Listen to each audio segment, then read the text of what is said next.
Welcome back, folks, to the Mailright Show. This is episode 221. We've got a fantastic guest, folks. I think it's going to be a fantastic discussion.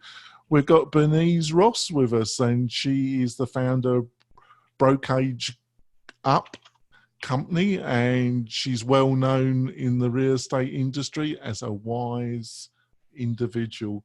Bernice, would you like to quickly introduce yourself to our listeners and viewers? Certainly. Bernice Ross, CEO and President of Brokerage Up and realestatecoach.com. And I've been in the business probably for longer than most of the people who've been on this earth. It's been a long time. Started out as an agent, ended up, and also I was teaching college full time. I had a little work-life balance thing going on there, and I did that for a lot of years. And ended up running the training for the 4,000 agent John Douglas company. They were based in Beverly Hills.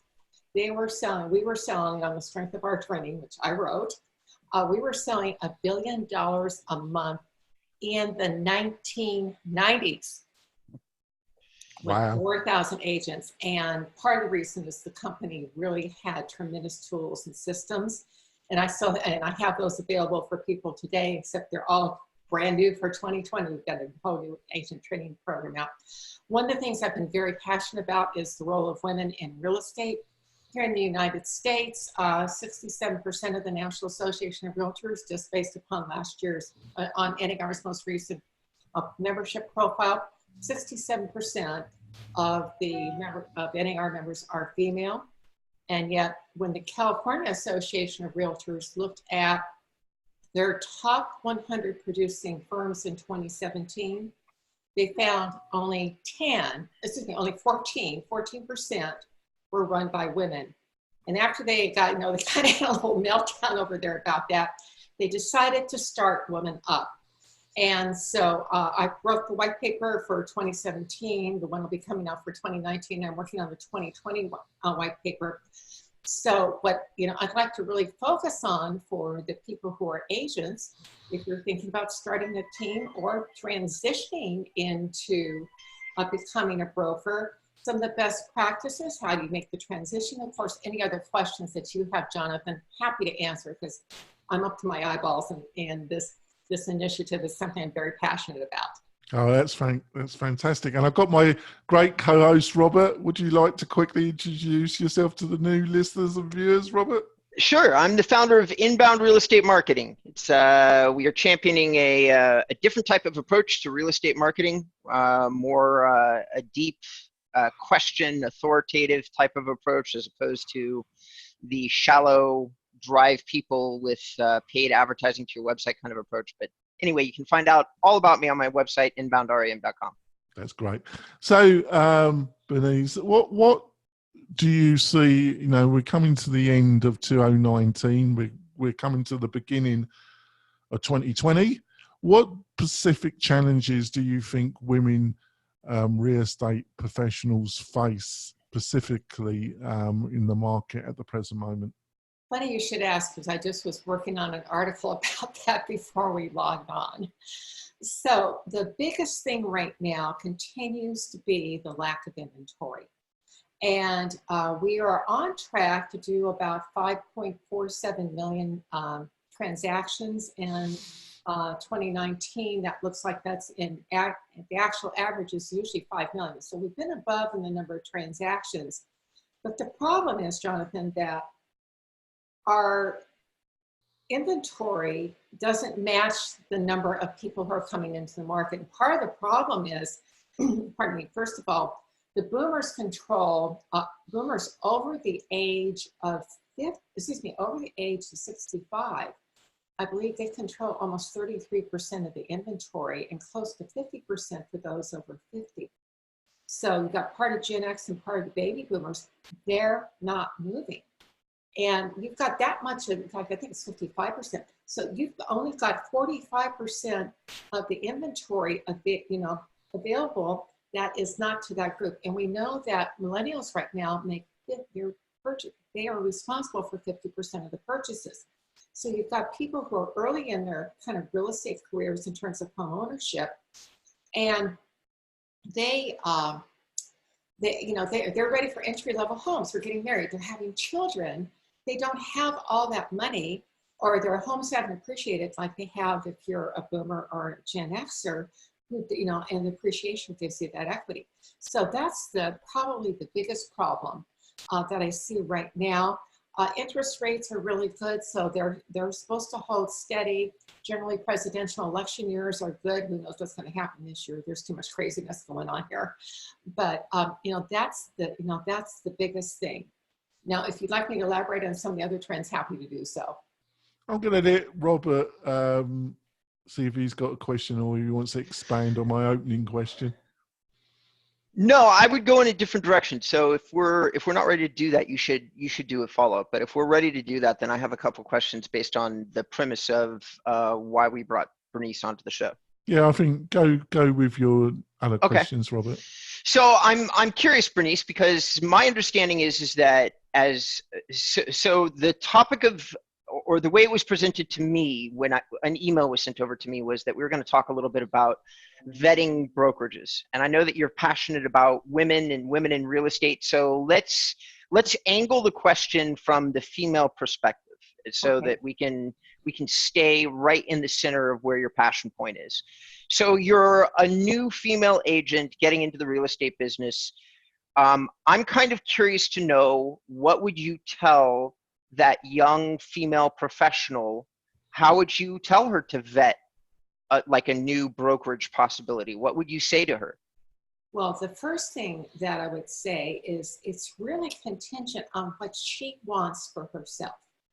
Is she going to be happy in a smaller boutique brokerage, for example, where maybe there's 8 to 20 people, very tight, kind of a real business family where they work and play together? Is that something that she's going to value? And that can be true for a guy too. It's not limited to men or women in this. Where is a good fit for you? Do you want to be with a franchise? And a franchise is, you've got the big brand, and depending on which model you're looking at, each of them has different value propositions. What I would recommend against is going anywhere that does not have a strong, robust new agent training program. How do you identify that in the interview process? Forgive me for jumping in, but this is something that I've been curious about, and I've been trying to get answers from professionals, because I have years and years of sales and marketing experience, but I don't actually have a real estate license, and I've never sold real estate. So I'm curious to know, you're in the interview process, you're a new professional, so you're not you who can easily leverage your experience and say, I'm not going with you unless you show me your training. You may not be able to feel comfortable saying that. You may not even be able to get that from an interviewer. If they're not talking about how good their training is, then chances are it's not. So, and just, just say, may I see, what are you doing? I would ask, I'm a new agent. I need training on how to sell real estate. And by the way, I have a brand new agent sales training program, so you can go anywhere you want. I'll teach you how to sell, but that's a different story. But when you're vetting them, again, is the first thing I want to know is how are they going to help me get started? Do you have a mentoring program? Or do you have an agent? Do you have me working with an experienced agent? Now, the problem with experienced agents, they all kind of do things their way, and they're going to teach their age. If you have someone who's a trainer, who is more skilled in different aspects of it. One of the things that I want to look for is reputation of the company, because that's very important to me. I was at Douglas for 20 years, and their model was the sign of respect. And when you walked into a listing appointment, our agents had a look. People, I'd walk in, people say, oh, you're with Douglas. They didn't even, they just knew from looking at us, because Jack Douglas wanted us to be the most professional, the best educated, and the most consumer-focused company on the face of the earth. He says, I don't care if somebody's selling a $50,000 or $50 million property, they all get the same level of service. So that integrity and reputation in the community is important. The other thing is, does that particular brokerage have a presence in the market area that you want to become proficient in? One of the biggest mistakes that new agents make is that they try to be all things to all people. And Robert, you're in the sales and marketing. You already know this. I'm, Sure. preaching at the choir here. Sure. So, and the thing that is going to succeed, you know, I love your title of your company, Robert, inbound marketing. That's what works today. Outbound marketing is plastering all the billboards and everything out there like that. Inbound marketing is about getting referrals and developing one-on-one relationships. My most important takeaway for anybody who's listening to this for 2020 is that in 2020, the number one thing you have to do, and I don't care if this is an online lead, I don't care if it's, you know, a open house lead, I don't care if it's a referral, the number one thing you have to do is get face to face with that person as soon as possible, and here's why. National Association of Realtors just released their profile of buyers and sellers for 2019 just a few weeks ago. And this statistic now has been steady for about 4 or 5 years. Did you know that 75% of all closed listing transactions, so when they look at who closed the transaction, 75% of them hired the first person they talked to. And what this says, the other thing, when they ask where did these leads come from, here's the most shocking statistic from NAR, and this has been steady now for about 4 or 5 years. If you had to guess what percentage, if you were to take Zillow, Trulia, Realtor.com, MLS websites, agent websites, brokerage websites, what percentage of closed transactions come from websites? I don't know. Take a best guesstimate. I think I've heard some shockingly low numbers in the past, like 5%. Very close, 4%. Okay. That's the same as open house, and if you put a sign out in the front yard, open house goes up to 7. And that is an amazing piece of information, and we really appreciate it. But I'm so I just want to circle back to the original question and make sure that I understood your answers. Who is the dominant player? Is there a company that has a high presence in the market area that you want to go to work in? Because people will hire people based upon how many signs are in the neighborhood. They're most likely to hire the person they've seen most recently. But you want to have somebody that has a good reputation, that has a presence in the area where you are, so that the company becomes your partner in helping you to get the property sold because they have that reputation. You're not having to go out and do it all by yourself. I really have a problem with the virtual real estate model because they're not supervising their agents. They don't have training. And also, if you're going into a company where your manager's sole purpose or the team leader's sole purpose is to recruit, I want to know who's going to be assigned to me to help me learn the business. And they don't have to be shy about asking that. Sure. Okay, so let me just repeat back what I heard you say. So you're new, female or male, but we're focusing on female. You're walking to a new brokerage. So here's what I think I heard you say, and you can tell me if I got it right or not. So you're going to sit across from your interviewer, and you're going to number one, hopefully before you arrived at the interview, you already did a little bit of driving around, a little bit of online research to help establish their online reputation, which is what you spent the latter half of your response talking about, various signs that this company has a strong online reputation. And then you're going to ask them if they have a training program with a specific focus on do you mentor. And then I don't know if I got this right or not, but it kind of says how much experience maybe do your mentor, would the mentors be that are assigned to me have, or did what I just ask an open-ended question without getting too specific. The best thing to do is ask always when you're asking questions, whether you're working with a client or interviewing a broker about where you're going to go to work. Ask, how would you describe your new agent sales training program? Can you give me some examples? What can I expect? Are there regular meetings? Is there something online? So you just want to understand. You're not trying to be in judgment. You're trying to find out. And I'd like to know, do they have any other new agents in the office? Okay. Some of the large firms, they're running 20, 30, new agents through a month, and they're doing that. They're doing their training in a central location. Hit us. Hold Oh, I'm sorry. Go ahead. But if the broker is the one, you're with a small firm, the question is, if you're looking at a small broker, will they be able to help you because they're busy running the brokerage? Mm. So one of the things you want to know is, does the broker also have to sell to keep the brokerage afloat? And if so, then they're going to be busy with their own transactions. They're going to have less time for you than a manager or broker owner who does not have to sell. That's an interesting. I like that. I like that last comment a lot. That's really specific, and I love the fact that it's. I've always found that to be true, Bernice. Every business I've ever been in, you know, some small businesses are still, the owner is still doing certain of the sales work, and you're absolutely right in the sense that that always takes up a big portion of their time. I'm stuck in the same boat on my business, and it frustrates the hell out of me. Jonathan, you were going to say something. Yeah, I think that's a great point.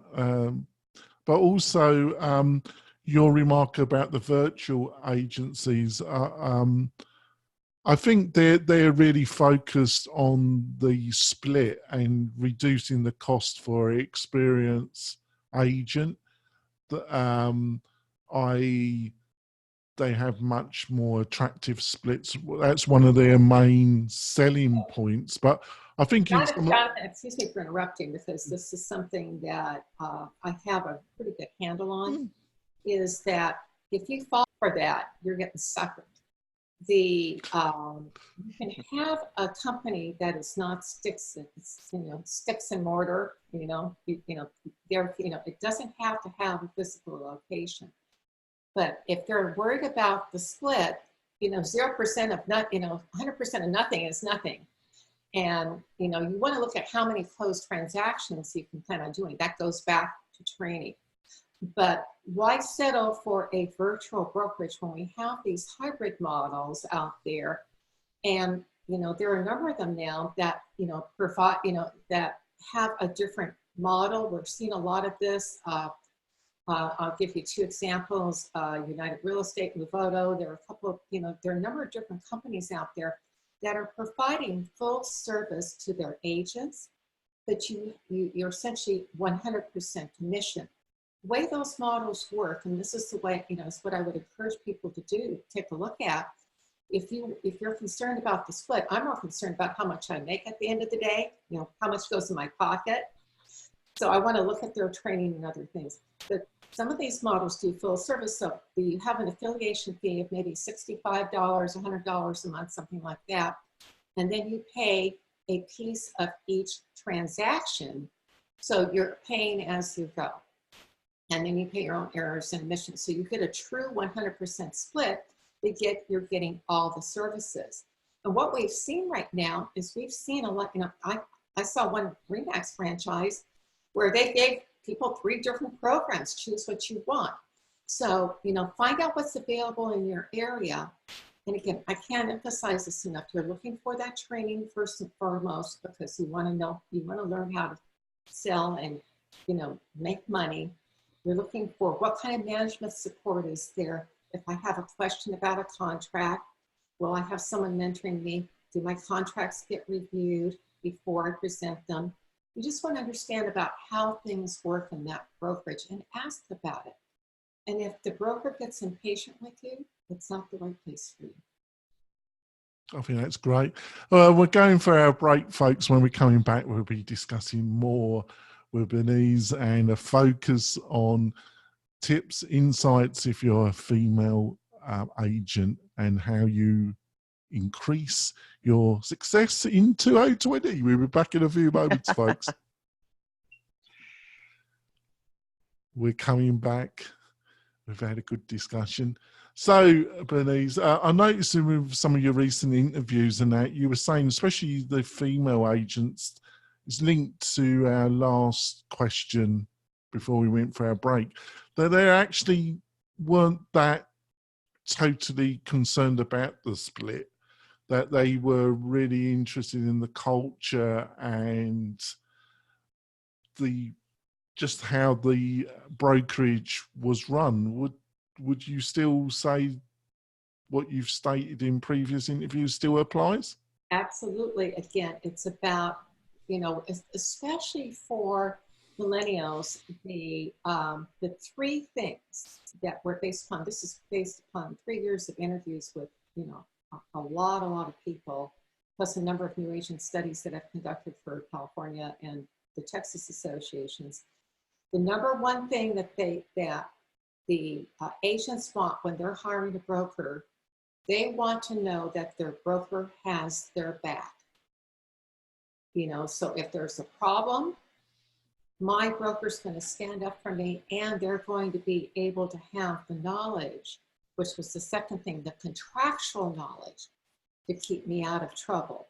So those are the two things that they want first and foremost. And then the third thing that they want, their top third thing, was they want a business family. And some people call it, it's like having, the brokers sometimes, one broker in the South, talked about her agents as, her babies. And of course, you use that in California or New York, well, that would go over. But they're looking for this business family that works and plays together. This is what we've heard time and time again about what the agents want and what they expect from their brokers. So if that fits you, you're in alignment for what most people are looking for. So the actual issue of commissions, if you do ranking, it comes out about number 5 or 6 of what's most important. These other things are more important: the culture and the fit, because people leave when the culture isn't right. That's great. Over to you, Robert. So can I once again tangent, because we're running out of time, and I have a question that's very near and dear to my heart, Bernice, and I'd like to ask it to you. So we've talked about the traditional things that you sit down and you mention inside of an interview when you're vetting a brokerage. What, if anything, would you tell somebody getting into the real estate business to start asking about technology? Because, and I want to frame the question for you before you answer. So I have noticed that certain bigger companies, such as Keller Williams, just to name a big one, okay, they have available to their agents a massive technology package. Now, they don't train very well on it, and I want to say that clearly. They don't train very well, and depending on what market center you're going into, that market center may or may not be leveraging all the technology that Keller Williams has available.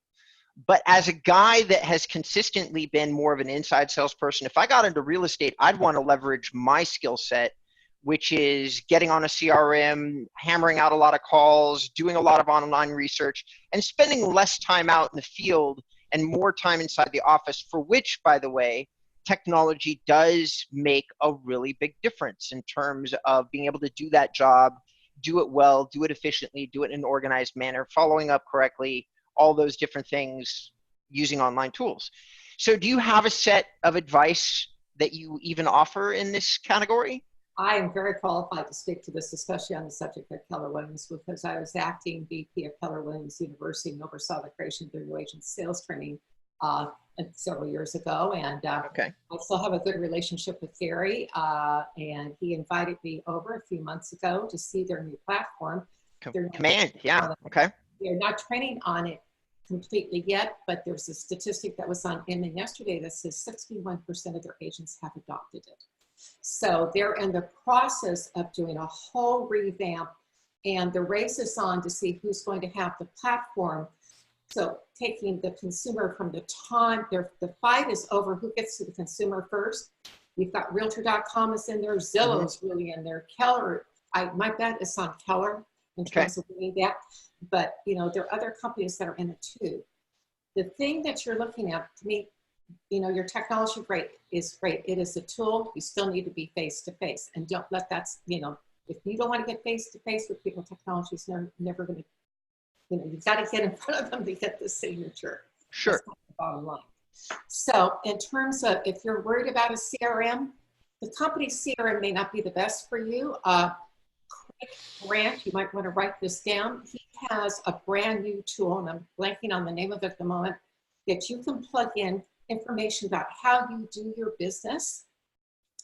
And this tool will make and he charges 99 cents.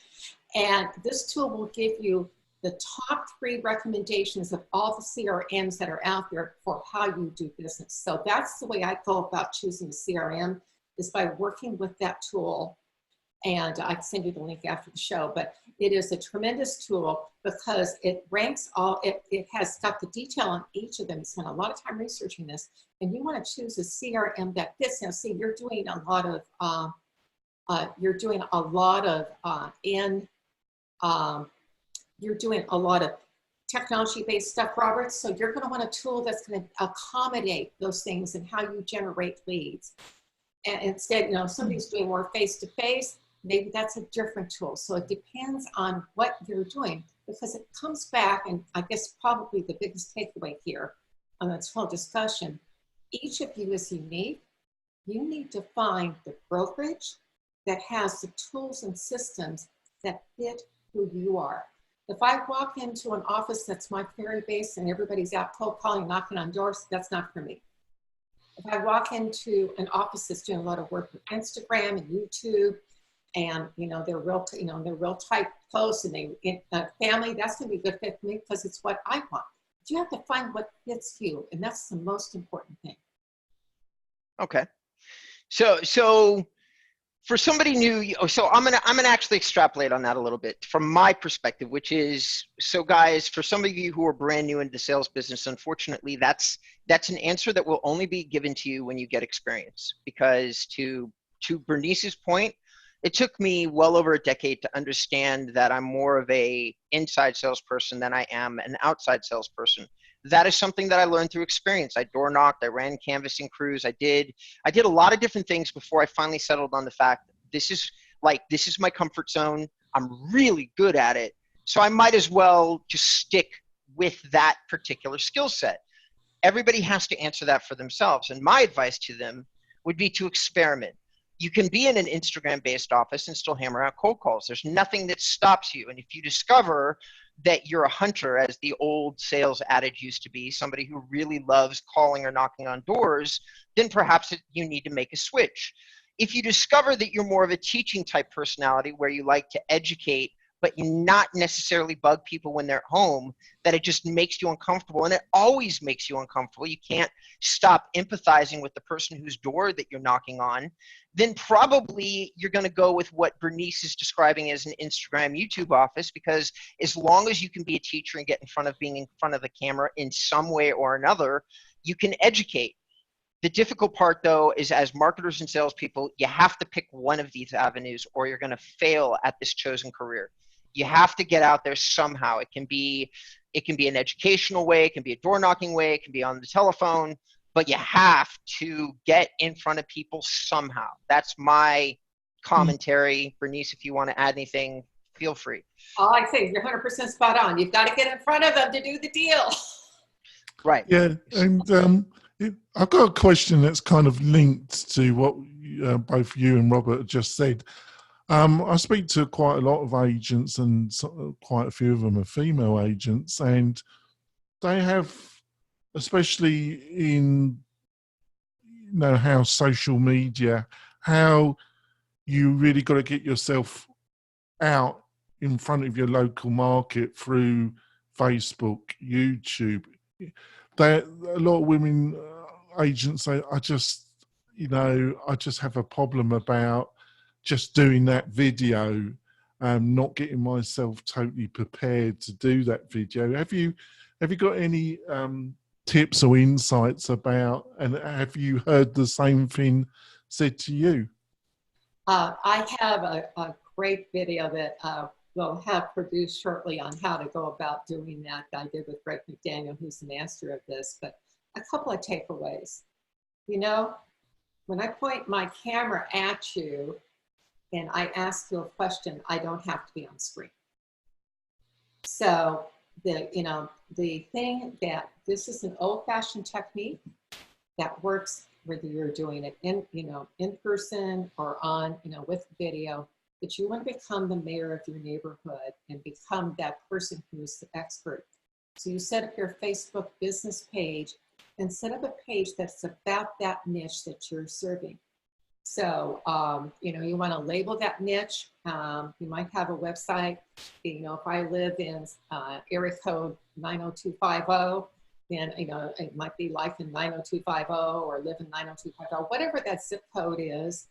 Or you can say, you know, I live in Lakeway, Texas. Then, you know, then you're looking at, you know, live in Lakeway or lakesideproperties.com or Texas Lakeside Properties. But you're looking at something that describes that lifestyle. But then you go to a Facebook business page that is devoted to the lifestyle in that area and go out and interview people.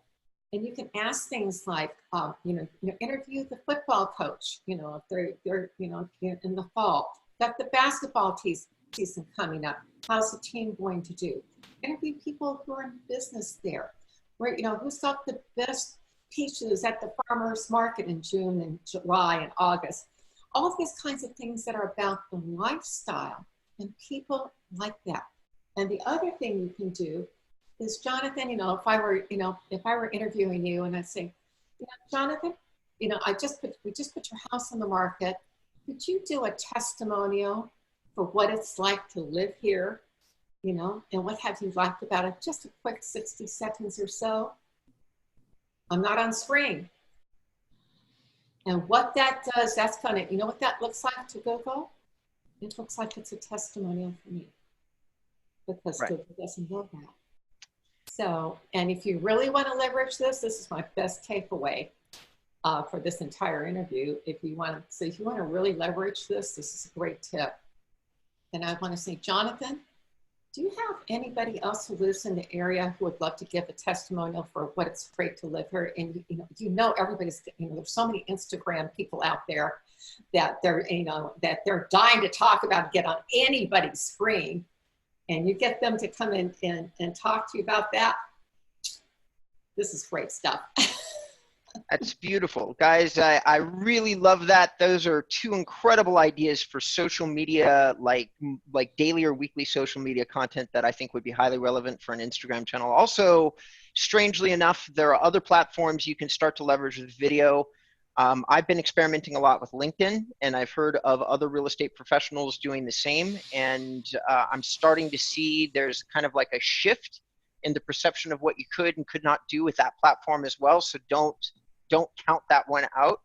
I know Instagram's more popular. It's more likely to be more popular, but professionals exist more on LinkedIn. Instagram is a millennials kind of platform. And as you said, I know a lot of millennials are buying homes, but I just wouldn't count out LinkedIn if I was in the real estate profession. Some data on that. Actually, they're not on, the millennials are not on, you know, they're on Instagram, they're on some of the other platforms, but they are on LinkedIn because they want those professional, you know, those professional relationships. So I have another really great tip, and it comes from my friend Sherry McCormick about LinkedIn. Wait, hold on a second. Hold that tip, John. Let's do our last break and then have the tip be the bonus content. How do you feel that'd be that? great.